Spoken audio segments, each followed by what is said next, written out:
US President Donald Trump is confident that a ceasefire in Ukraine will be reached this year because things are getting only worse for Russian dictator Vladimir Putin.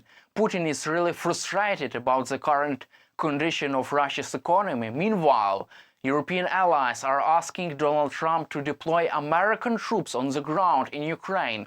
So what is known about the current statement from Donald Trump about a ceasefire in Ukraine, and how exactly Trump will force Vladimir Putin to agree with a ceasefire proposal? US President Donald Trump for the first time has revealed his secret strategy on how he will force Vladimir Putin to the negotiating table. So Donald Trump will try to decrease global oil prices, and he will persuade Saudi Arabia and OPEC countries to make a decrease in global oil prices to reduce Russia's oil revenues and Russia's war machine budget, because oil revenues is the main the main source of Russia's wartime economy income. That's how Donald Trump really can cut off Russia's budget and Vladimir Putin's ability and his ambitions on Ukraine, because the war still continues, because the global oil prices are rising day by day, and Vladimir Putin still is selling oil to India, to China, and to other countries despite Western sanctions, because the global oil cap has failed to properly be effective, because Vladimir Putin is using some secret methods, his secret fleet, to export and to sell oil to other allies, to other friends, to other Russian allies like India or China. But Donald Trump will cut off this source of revenue of Russian dictator Vladimir Putin. He will decrease global oil prices, and according to Donald Trump, the war in Ukraine still is going on because the global oil prices are too high. And he is right, because Russian dictator Vladimir Putin benefits from the global oil prices, from high prices, because he sells his oil to lots of countries in the world like India, China. That's how Putin's war machine could be limited, and the revenues of Putin's war machine could be limited. At the same time, Donald Trump for the first time threatens Vladimir Putin to impose tougher sanctions on Russian economy if Putin declines Trump's offer on Ukraine.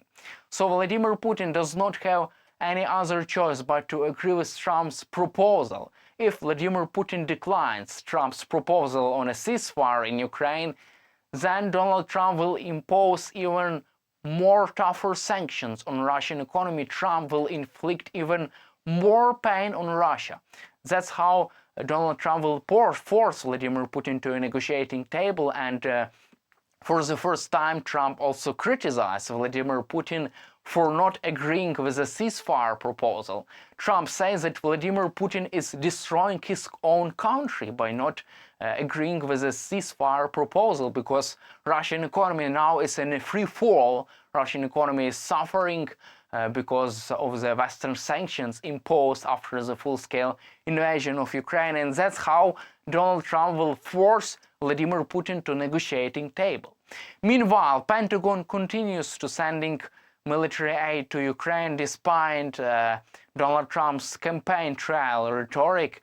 Ukraine still receives US aid from the Pentagon. So according to Pentagon, despite recent executive orders from Donald Trump, Pentagon still providing Ukraine with military equipment, and this shows a significant U-turn in Donald Trump's policy on Ukraine, because during the campaign trail, Donald Trump said that he will not support Ukraine, but here is a big U-turn. Donald Trump will not only support Ukraine, he will force Vladimir Putin to negotiate from a position of weakness. He will force Vladimir Putin to negotiate with Ukraine and to reach a ceasefire deal which will be favorable for Ukrainians, for Ukrainian people, and for the Ukrainian government. That's how these things will work. And Donald Trump has issued an ultimatum for Vladimir Putin.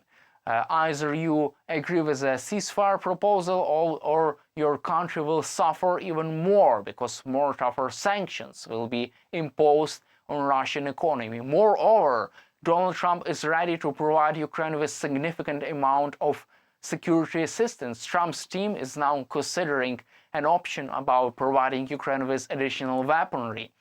Meanwhile, European allies are ready to buy European equipment and to use their own resources to allocate money for US aid for Ukraine, and they will buy American weaponry which will be delivered to Ukraine. That's how US aid for Ukraine could be continued for a while to help Ukraine to ensure better positions on the international stage. At the same time, Pete Hegseth and other Trump's nominees have been confirmed by the US Senate. So Donald Trump will continue his work, and he will call Vladimir Putin, Russian dictator Vladimir Putin, and he'll issue him another ultimatum, but personally by phone.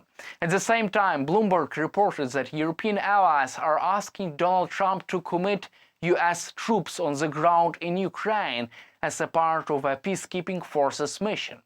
So French President Emmanuel Macron and British Prime Minister Keir Starmer has been considering deploying troops to Ukraine to ensure to properly enforce a ceasefire deal. These troops will be deployed to the front line. They will not attack Russia, but they will stay within the front lines, and such troops could be the best security guarantees for Ukraine, because Russia is not so dare to attack NATO troops. Russia will not attack such troops, and that's how European allies can ensure Russia will not invade Ukraine again in the future. But European allies are confident. US commitment to this mission is crucial. That's why European allies, on the other hand, are ready to deploy the most part of troops to Ukraine and are ready to pay for this mission. However, they ask Trump to deploy at least several thousand American troops, because in such scenario it will look more confident and more important and more stable for European allies to conduct this peacekeeping mission alongside with the American allies, and this decision will only unite NATO members. Also, at the same time, Reuters reported about Vladimir Putin's biggest frustration on Russia's economy, on the state of Russian economy. So Russian dictator Vladimir Putin is frustrated about the state of Russia's economy, and this information has been confirmed by the Reuters sources which participated in the meeting with Vladimir Putin. They have saw his frustrated face, his sad face because of the Russian economy.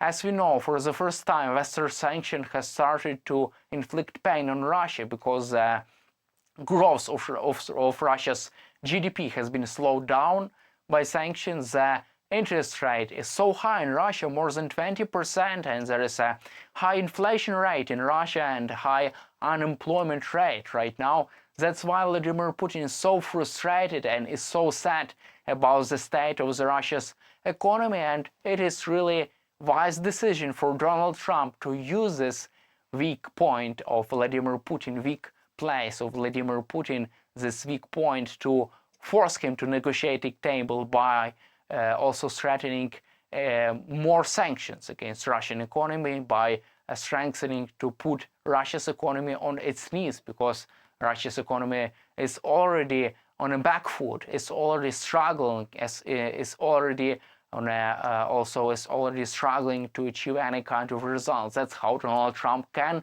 force Putin to negotiate with Ukraine in good faith and to end this war with a ceasefire deal on appropriate, on favorable for Ukrainian terms.